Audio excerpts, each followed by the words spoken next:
plaisir de vous avoir avec nous dans ce nouveau numéro de Getting Go sur TOUTV Africa. Madame, Monsieur, bonjour et bienvenue.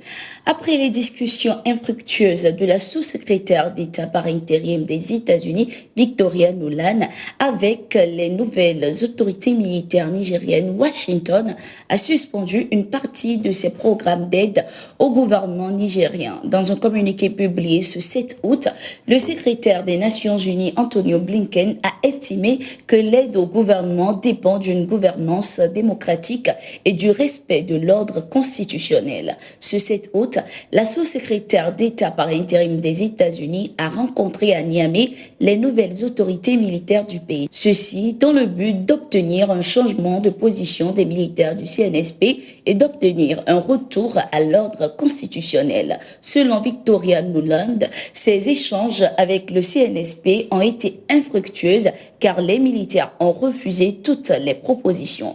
Dans cette crise nigérienne, les États-Unis sont alignés sur la position de la CEDEAO. L'organisation sous-régionale exige un retour à l'ordre constitutionnel et la réinstallation de Bazoum dans ses fonctions de chef d'État. Le président en exercice de la CEDEAO, Bola Tinubu, a convoqué un nouveau sommet extraordinaire prévu le 10 août pour se pencher sur la situation au Niger. La CEDEAO entend user de tous les moyens pour rétablir l'ordre constitutionnel, y compris par la force.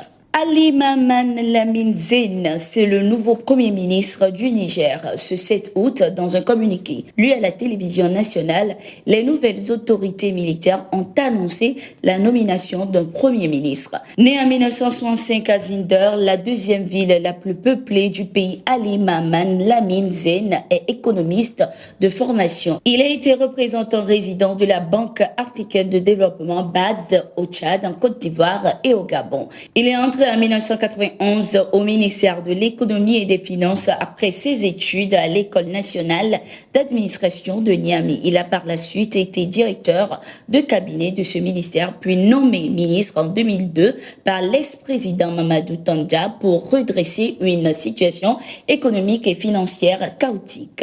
Alors que le président ivoirien Alassane Ouattara affirme soutenir les initiatives de la CEDEAO pour un retour de Bazoum au pouvoir, y compris l'usage de la force, l'ex-président Laurent Gbagbo, de son côté, s'y oppose farouchement.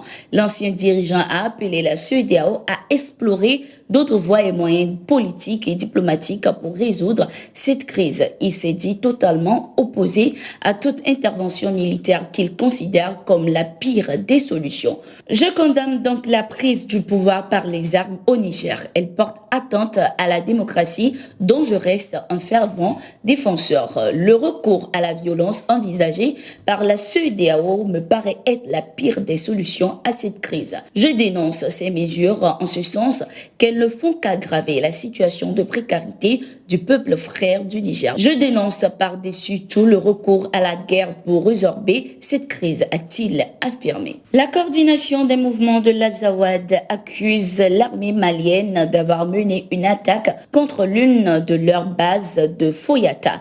Dans un communiqué publié ce 7 août, les ex-rebelles estiment que cette attaque menée par les forces armées maliennes a fait 2 morts. La coordination des mouvements de l'Azawad dénonce également, selon lui, une remise en cause délibérée du cessez-le-feu du 23 mai 2014 et des arrangements sécuritaires. La compagnie aérienne Air France a suspendu à partir de ce 7 août ses vols à destination et à provenance de Niamey, de Ouagadougou et de Bamako. Et ce, jusqu'au 11 août. Selon la compagnie, cette décision fait suite à la fermeture de l'espace aérien décidé par les autorités militaires à la tête du Niger. La compagnie française affirme de ce fait que les autres vols vers l'Afrique subsaharienne et l'Afrique de l'Est seront rallongés de 15 minutes à 2 heures de temps. Et voilà, c'était tout pour le bulletin d'information de ce jour. Merci d'être resté avec nous. Nous sommes en continu sur nos différentes plateformes.